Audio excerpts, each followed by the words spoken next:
കടലിനടിയിൽ ഒന്നാമത് ഇരുട്ടല്ല, അത് മണ്ടത്തരമാണ്. കാര്യം അവിടെ ബയോലൂമിനസെന്റ് ആയിട്ടുള്ള ഒരുപാട് സാധനമുണ്ട്. നിങ്ങൾ പോയി ചിത്രങ്ങൾ എടുത്ത് നോക്കിയാൽ സ്റ്റഡീസ് ഉണ്ട്, ഞാൻ വേണമെങ്കിൽ തരാം. വളരെ പ്രകാശമുള്ളതാണ് ഏറ്റവും അടുത്തായിട്ട് കേട്ടോ. പല സ്ഥലങ്ങളും ബയോലൂമിനസെന്റ് ആയിട്ടുള്ള ജീവികളുണ്ട്, പലതരം ഫ്ലോറ ആൻഡ് ഫോണ വളരെ ലൂമിനസെന്റ് ഉണ്ട്. ആഴക്കടലിൽ ഇരുട്ടല്ല, അത് തെറ്റാണ്, അത് വേറെ കാര്യം.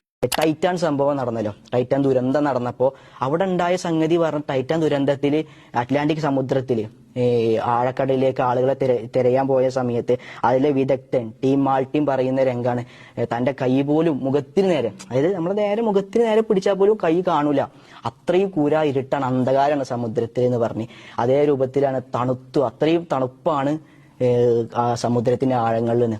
അപ്പോ ഇന്നിവിടെ യുക്തിവാദികൾ ചെയ്യാൻ ശ്രമിക്കുന്നത് ഖുർആൻ പറയുന്ന ഒരു സംഗതി വന്നു കഴിഞ്ഞാൽ അത് ഇല്ലാന്ന് പറയും, തെളിയിക്കാൻ പറയാം. അപ്പൊ ശാസ്ത്രത്തിനോട് ചെറിയ നീതിബോധം ഇവർക്ക് ഉണ്ടെങ്കിൽ ശരിക്കും ഇവരെന്നത് അംഗീകരിക്കണം. ശാസ്ത്രത്തിന്റെ ആളുകളാണെന്നാണ് പറയുന്നത്. അങ്ങനെ പറഞ്ഞിട്ടുണ്ടെങ്കിൽ ഇവർ അംഗീകരിക്കണം. ഖുർആൻ ഉണ്ട് പറയുമ്പോൾ അത് ആ ശാസ്ത്രം തെറ്റാണ് എന്ന് ന്യായീകരിക്കുക. മറ്റൊരു പക്ഷേ ബയോലൂമിനസെൻസ് പറയുമ്പോൾ സമുദ്രത്തിലുള്ള ജീവികൾ പറഞ്ഞാൽ അവർക്ക് നമ്മുടെ മിന്നാമിനിങ് ഉള്ളതുപോലെ സമുദ്രത്തിലെ ആഴങ്ങളിൽ ചില മത്സ്യങ്ങളും ചില ജീവികൾക്ക് അവരിങ്ങനെ ചില പ്രകാശം ദീപ്തി പ്രകടിപ്പിക്കും.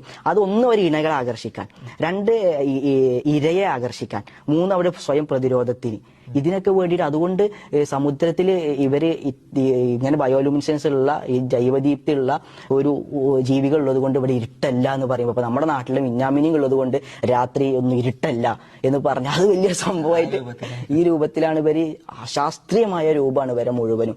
ശരിക്കും ശാസ്ത്രീയമായ ചെറിയൊരു നീതി ഇവർ പുലർത്തുകയാണെങ്കിൽ ഇവർ ഇത് അംഗീകരിക്കേണ്ടത്. അപ്പൊ ഒന്ന് എളുപ്പം എന്താ വെച്ചാൽ ശാസ്ത്രത്തെ ഇവർക്ക് തള്ളണമെങ്കിൽ ഖുർആനിലുണ്ട് പറഞ്ഞാൽ മതി.